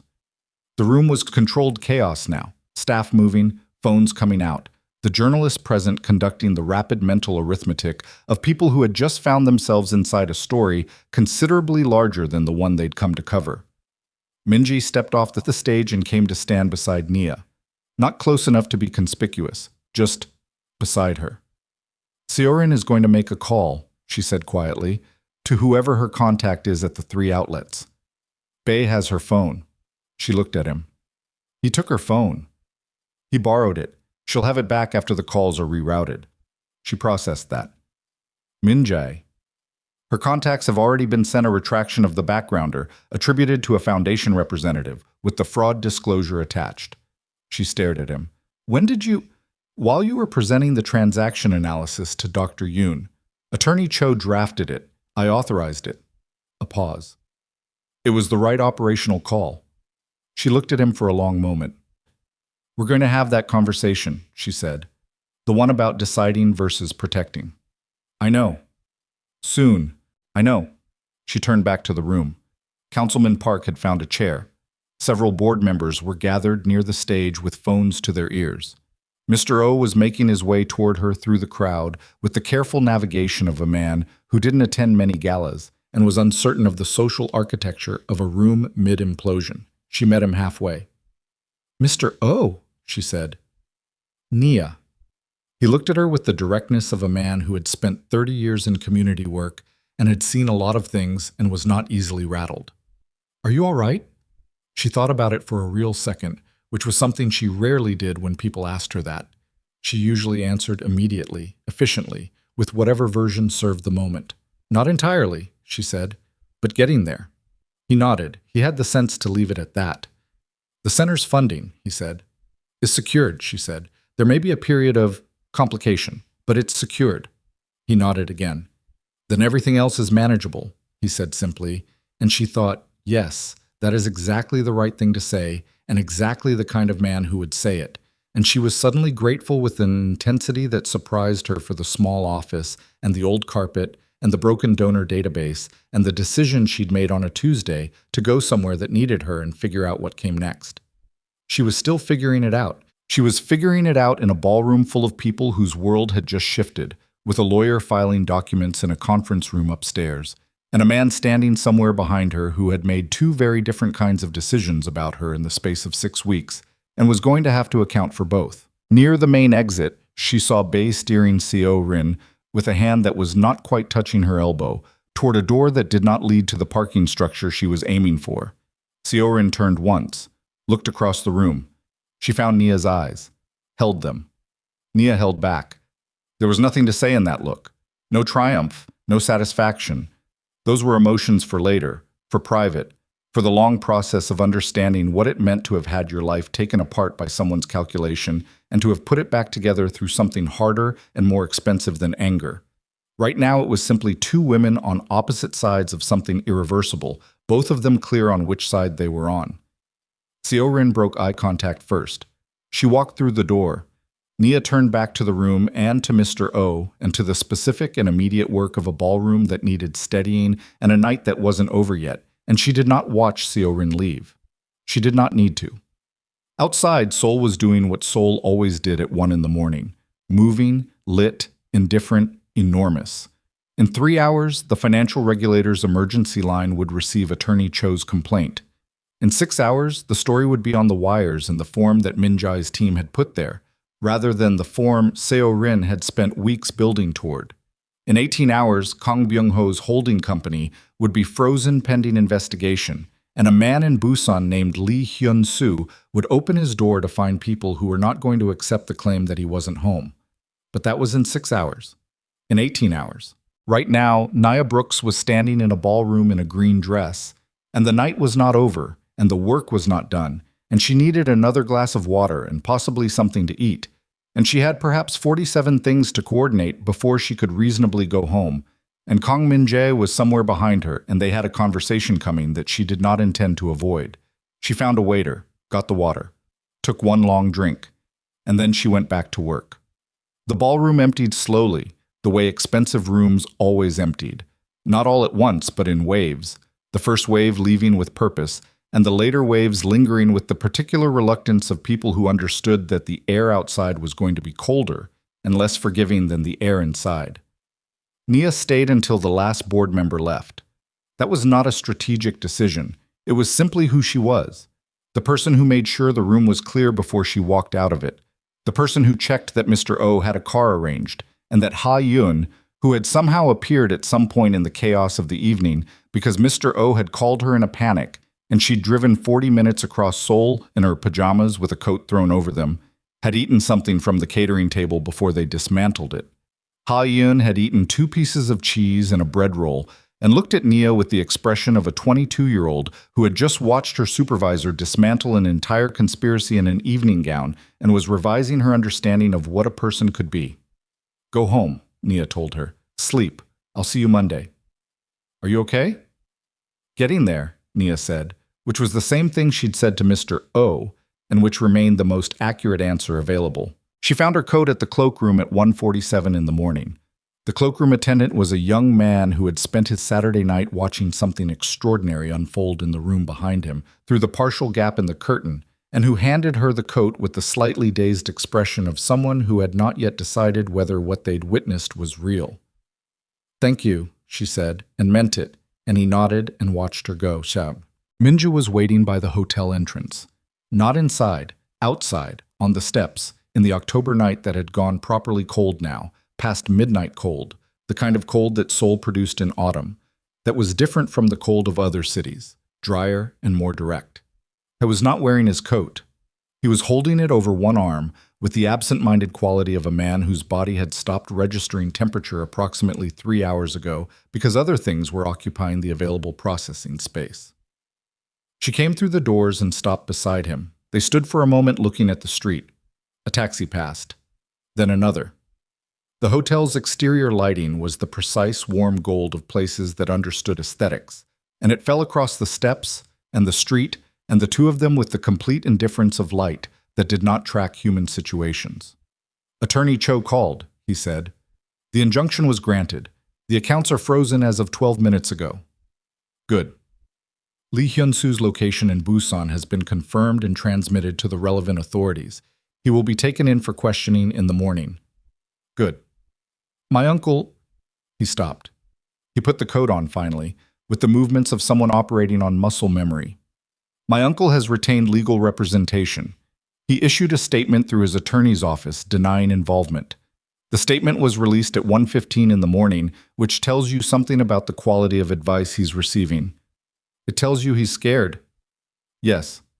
She turned to look at him. He was looking at the street. Kong Byung-ho had built something ugly inside the institution his nephew ran, had built it over 14 months with patience and technical sophistication and the particular cruelty of someone who understood exactly what he was doing and chose to do it anyway.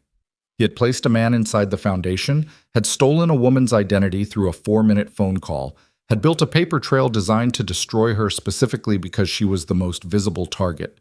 The foreign one, the black one, the plus-size one, the one who would be hardest to defend and easiest to dismiss in a scandal. That calculation. The specific calculation that had made her the target.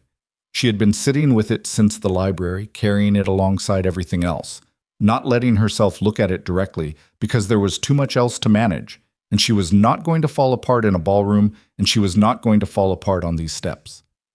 She was going to look at it now, though, on these steps, in the 1:47 in the morning cold, with the taxis passing and the hotel light doing its indifferent thing. She had been chosen because she was supposed to be easy to discard. That was the part that sat heaviest. Not the fraud, not the forged signatures, not the scheme's mechanics, which were technically sophisticated and humanly ugly, but were ultimately about money and power and the things people did for money and power, which she had always understood existed in the world. The part that sat heaviest was the calculation that she, specifically, would not be defended. That the combination of who she was, black, American, plus-size, foreign, a secretary rather than an executive, would make it easy for a room of powerful people to look away. They almost had. He chose me because he thought no one would fight for me, she said. Not to Min-jae particularly, just out loud, into the cold air. Min-jae turned and looked at her. He was wrong, he said. I know. She looked back at the street. I fought for myself. Yes, he said. You did. A pause. I fought for you too, he said. I want to be accurate about that. I fought for you, and I made decisions on your behalf without your knowledge or consent. And those two things are both true, and I'm not going to pretend the second one cancels the first. She looked at him. This was the conversation. They were in it now, standing on hotel steps at 1:50 in the morning, both of them running on empty after a night that had required more than most nights required. And they were in the conversation anyway because neither of them was a person who deferred these things indefinitely. Tell me what you were thinking, she said. The 40 minutes, after you read the report, before the boardroom. Tell me the actual reasoning. He was quiet for a moment. Not the delaying quiet of someone buying time, but the honest quiet of someone making sure they say the thing accurately. The scheme was almost complete. The evidence against you was close to the threshold where it would be actionable, where someone could take it to regulators or law enforcement and have it taken seriously. If you were still inside the building, still associated with the foundation, still with your name attached to the authorization codes and the accounts, the moment they filed, it landed on you with everything behind it. Criminal exposure, immigration exposure, professional destruction, probably permanent. He looked at her directly. If you were out of the building and disassociated from the foundation, the scheme had no target. The evidence pointed at a former employee who could be defended rather than a current one who could be detained. So you fired me to protect me. I fired you without telling you why, because I was afraid. He stopped. Say it. He breathed. Because I was afraid that if I told you, you would refuse to leave, that you would decide to stay and fight it from the inside rather than let me handle it. And the inside was the most dangerous place for you to be. She looked at him for a long moment. You were right, she said. I would have refused to leave. I know. That doesn't make what you did okay. I know that too. You sat me down in front of a room of 23 people and fired me in 2 words and gave me nothing. You let me walk out of there not knowing if I'd done something wrong, if you'd found something against me, if 3 years meant nothing. Her voice was level. Absolutely level. and the levelness of it cost her something. I went home and I cried and I made tea and I tried to figure out what I'd done, Minjae. For weeks I turned it over.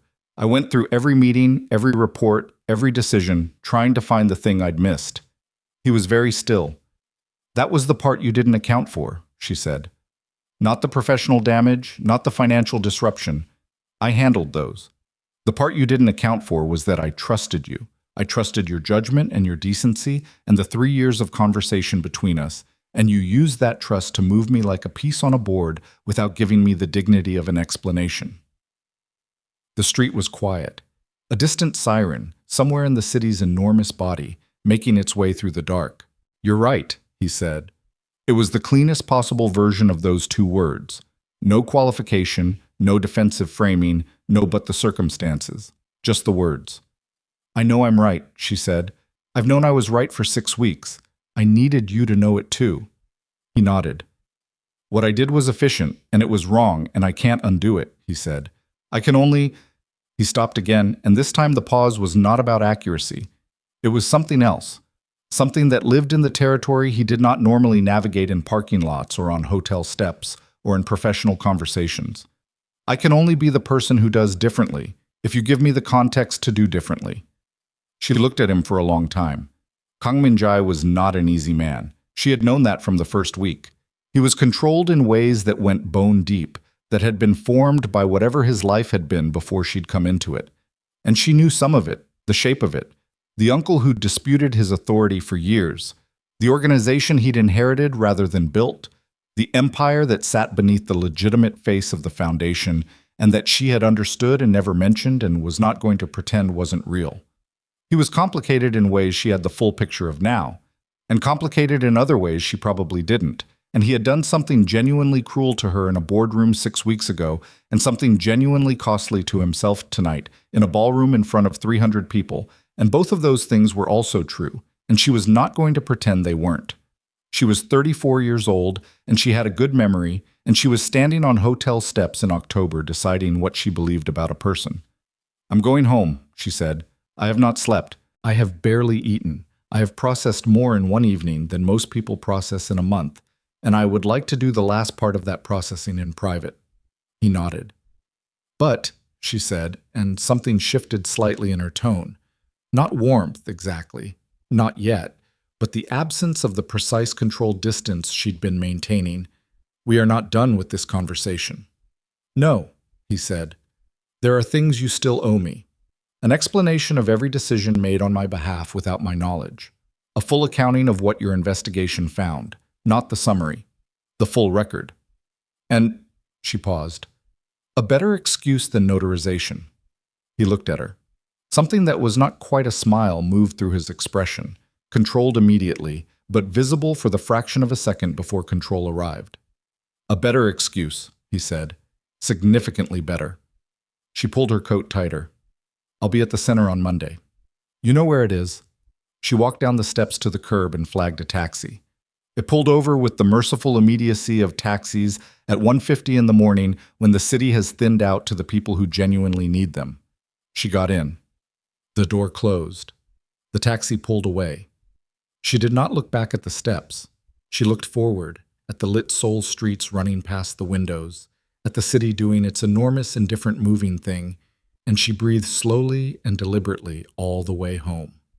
The next 6 weeks were not a resolution. She wanted to be honest about that, in the privacy of her own accounting. They were a sustained and frequently exhausting process of aftermath, legal, professional, personal, that required more energy than she had most days, and that she got through anyway because she was who she was, and because the alternative was to stop. And stopping had never been a thing she was capable of for long. Attorney Lim's office became a second workplace. The fraud case moved through its formal channels with the particular grinding momentum of legal processes involving financial regulators, multiple jurisdictions, and defendants who had resources for legal representation.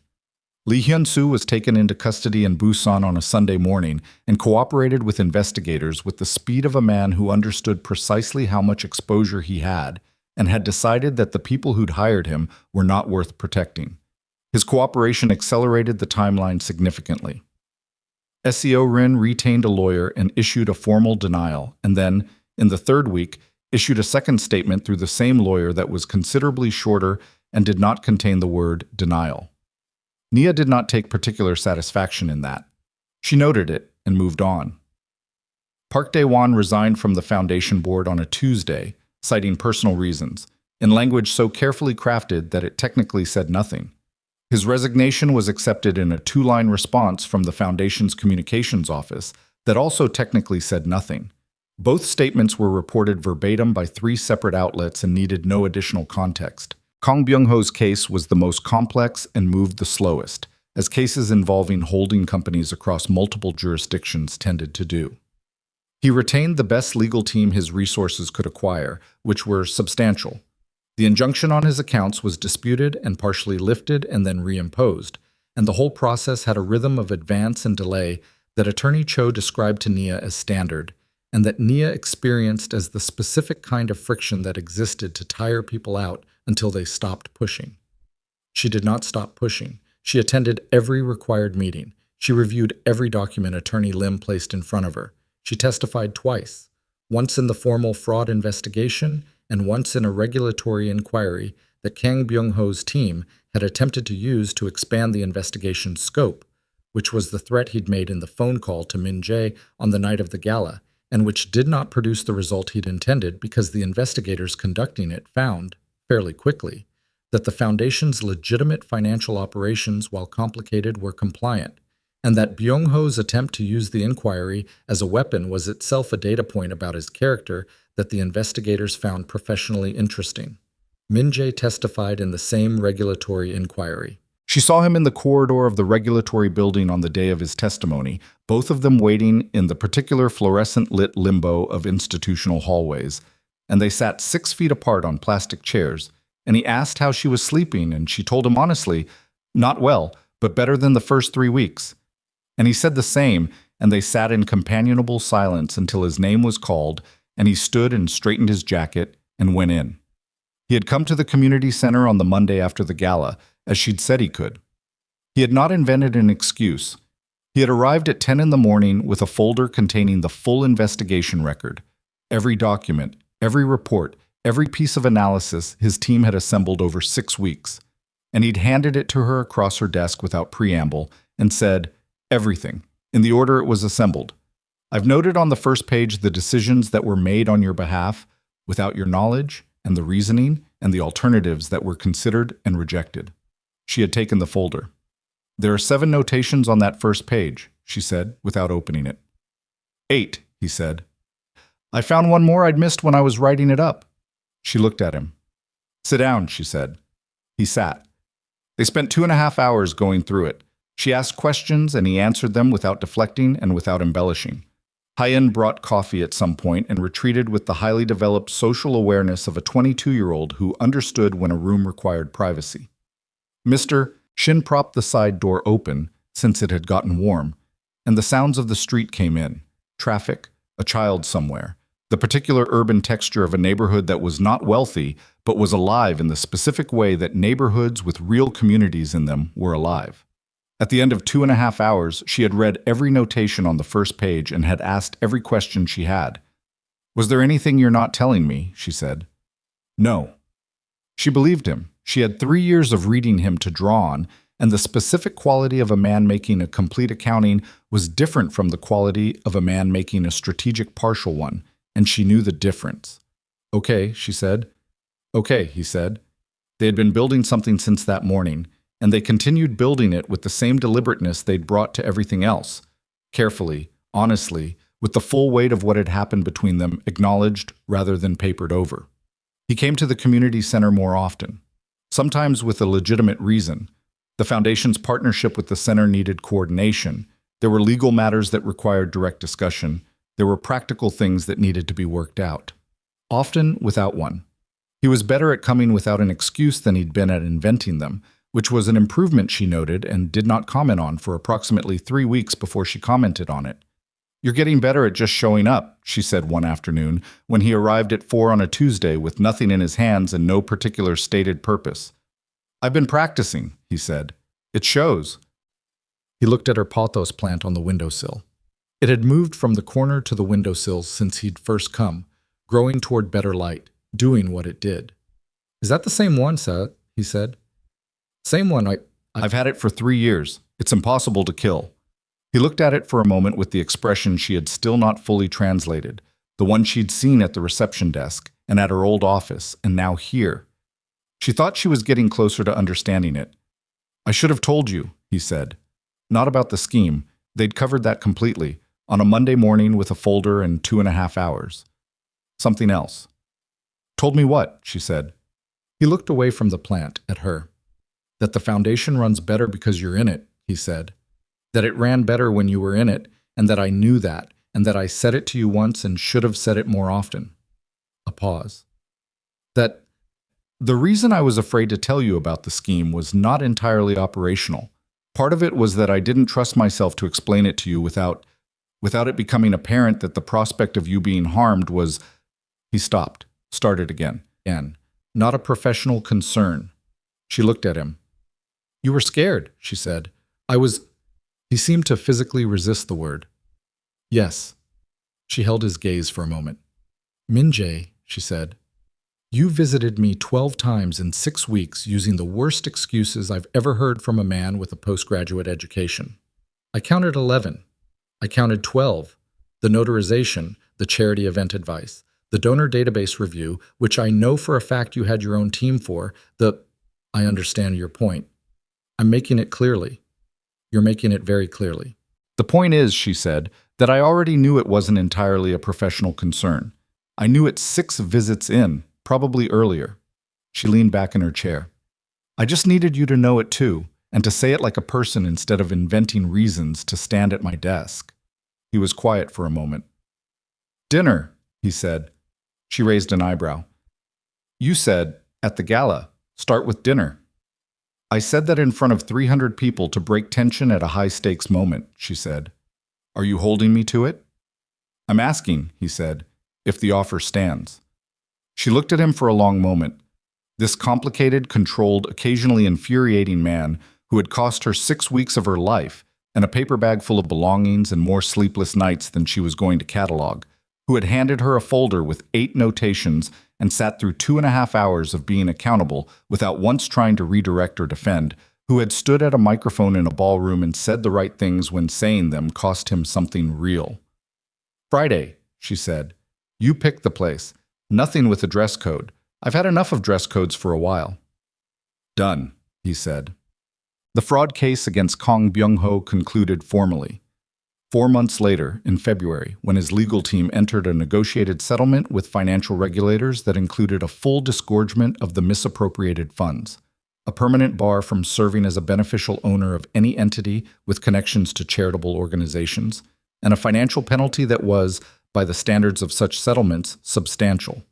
He did not go to prison. Nia was honest with herself about how she felt about that.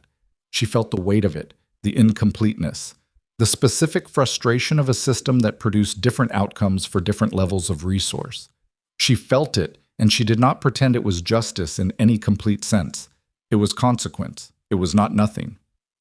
Seorin's case moved separately and concluded separately 3 weeks after Byung-ho's settlement. Her cooperation with investigators, which had been negotiated through her attorney in the 3rd week after the gala, had produced the information that allowed Lee Hyun-soo's prosecution to move cleanly, and that had significantly expedited the documentation of Byung-ho's involvement. That cooperation was reflected in her outcome: a suspended sentence, a civil settlement with the foundation, and the permanent end of her career in public relations and nonprofit communications. She had built 12 years of something real. Nia had always acknowledged that. The galas had been genuinely good.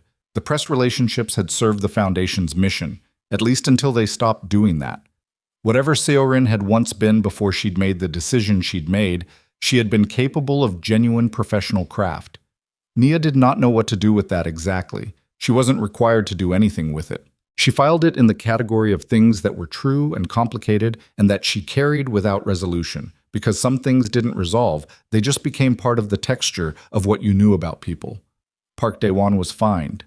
He paid the fine and returned to his other professional activities with the diminished but present momentum of a man who had survived something that should have destroyed him and had decided to take the survival rather than examine how he'd gotten there. Nia encountered him once, 4 months later, at a community fundraising event that the Mapo Cultural Center co-hosted with 3 other neighborhood organizations. He saw her from across the room and went through the same rapid, complicated expression she'd seen at the gala, and then he came over and shook her hand and said something conventional about moving forward, and she shook his hand and said something equally conventional, and then he moved on, and she did not track where he went. She was done tracking Park Dae-won. She had been done since February. The foundation offered Nia the executive director of community outreach position in March.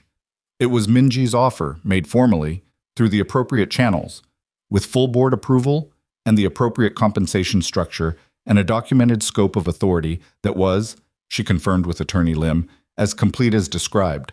She read the offer letter 3 times. She made notes. She prepared questions. She brought the questions to Minjae on a Thursday evening. They had dinner on Fridays, and this was a Thursday, which meant she was drawing the line herself between the professional conversation she needed to have and the other conversations they also had. And he understood that distinction without her having to explain it, which she appreciated. The Mapo Cultural Center, she said, across his office desk, which was the appropriate location for this conversation. If I take this position, the center loses its primary staff member mid-program cycle.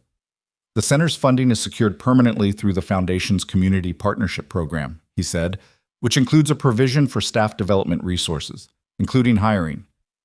Mr. O would need to be involved in the transition timeline, fully involved, with real input, not a courtesy consultation. Agreed. The scope of authority in this letter, she tapped the relevant section, includes budget allocation authority across all community programs. I want to be clear that means what it says. I'm not signing on to be a figurehead who runs recommendations past a committee. It means what it says, he said. The board approved that language specifically. And you'll back it when someone challenges it, because someone will challenge it. I'll back it, he said, publicly and on the record, as many times as it requires. She looked at him. One more thing, she said. The program model I'd bring is community-driven. It means the people the programs serve have real input into how the programs are designed. It means the foundation is accountable to the communities it says it serves, not just to donors. That will require changes to how the foundation communicates its impact metrics, how it engages with community partners, how it defines success. He was quiet for a moment. She watched him process it, not the administrative implications, those he would handle, but the more fundamental thing she was describing, the reorientation of what the foundation was for. I know the foundation has done real good, she said. I worked in it for 3 years. I know what it produced. I also know that a significant portion of how it worked was about protecting donor relationships and border relationships and the specific kind of influence that a foundation of this profile generates. She looked at him steadily. I'm not interested in managing that kind of institution. I'm interested in building the other kind. If that's what you actually want, I'll take this job and I'll do it well. If it's not, if the offer is about something else, tell me now. He looked at her for a long moment. The day you left the boardroom, he said, I watched you thank 23 people who were watching you walk out, and not one of them said a word to stop it. And you meant it. You thanked them genuinely for work that was real, and you walked out. He paused. I've thought about that many times in 6 months, about what it takes to be that kind of person, to have that much, he stopped and found the right word, integrity. At a moment when integrity cost you everything in the room, she waited. Build what you want to build, he said. I'll fund it, and I'll back it, and I'll stay out of your way unless you tell me otherwise. She picked up the pen from his desk. She signed. The Mapo Cultural Center transition took 8 weeks, which was 4 weeks longer than Nia had initially planned and 3 weeks shorter than Mr. O had initially feared. Hyun was promoted to coordinator, a role she accepted with a solemnity that made Nia want to smile and a competence that made the smile genuine. Mr. Shin, when informed of the transition, grunted once, disappeared for 20 minutes, and returned with a small potted plant. A different variety than the pothos, a stocky little succulent with a slightly defiant quality, which he placed on Nia's desk without comment. She brought the pothos with her. The work was not easy. She had known it would not be easy. She had not known precisely how many specific varieties of difficult it would produce, which she discovered over the first year in the particular way you discover things about a new role, incrementally, genuinely, with frequent moments of recalibrating her own assumptions. There were board members who supported her in meetings and questioned her methodology in corridors. There were donors who found the community accountability model philosophically interesting as a concept and financially uncomfortable in practice. There were partner organizations who'd had so many years of navigating institutional power structures that genuine power sharing felt, at first, like a trap. She worked through all of it, carefully, persistently, with the particular quality of someone who had been knocked completely down and had learned, in the process, the precise difference between patience that comes from fear and patience that comes from knowing who you are and trusting that the work will show it. The scholarship programs expanded in the first year. Community input models were piloted in 3 neighborhoods and produced results that the Foundation's annual report documented with the careful language of professional evaluation and that Nia understood in the register of actual human change. A woman in her late 40s who'd gone back to school because the program made it possible. A neighborhood in Incheon that had sustained a community garden through infrastructure that hadn't existed 2 years ago. A series of after-school programs in 4 districts that reduced the specific kind of unsupported hours that tended to produce the specific kinds of outcomes that were expensive for everyone. These were not dramatic victories. They were the accumulated texture of work done consistently well over time, and they mattered in the precise proportion to which they were invisible from the outside, the way the most important things often did. Minji came to the community center on a Friday evening in October, almost exactly 1 year after the night of the gala. He came in the way he had learned to come, without an excuse, with a knock on the open door, waiting until she looked up from what she was working on before coming in. She was at her desk. The pothos was on the windowsill, larger than it had been a year ago, still doing what it did. The succulent Mr. Shin had given her was on the corner of the desk, still with its slightly defiant quality. The office smelled like coffee, and the particular combination of paper and fresh air that she had come to associate with this room, with this work, with this version of her life that she had built from the paper bag and the October sidewalk and the 6 minutes on a subway platform bench. "The last volunteers left at 5, she said. "You just missed Ha-Yoon." I wasn't looking for Ha-Yoon. He came in and sat in the chair across from her desk, the one she kept there for the conversations that needed to happen, sitting down. "How was the week?" "Long," she said. "The Incheon pilot had a funding complication that we've resolved, but that cost me a day and a half of phone calls. Ha-Yoon handled the after-school coordination meeting entirely on her own and did it better than I would have. Mr. Shin told me this morning, entirely unprompted, that Bori the dog has started eating better, which I think means he's doing better, and wanted to tell me in the indirect way he tells people things." "That's a full week," he said. "It was." She leaned back in her chair. "Yours," he told her. He had been doing that for a year, telling her about his weeks with the same completeness she told him about hers, which was not a natural habit for him and which she could see cost him something in the early months, and which had gotten easier as the months went on, the way things got easier when you practiced them consistently. She listened. She asked questions that came from actual curiosity rather than professional courtesy. He answered them with the same. This was what they had built, in a year of Fridays and phone calls and the occasional Tuesday when something couldn't wait, and the long, slow process of learning each other with full knowledge of what they'd already been through. It was not simple. He was not a simple person, and she was not a simple person, and what had happened between them was not simple, and pretending otherwise would have been the thing that broke it. They had not pretended otherwise.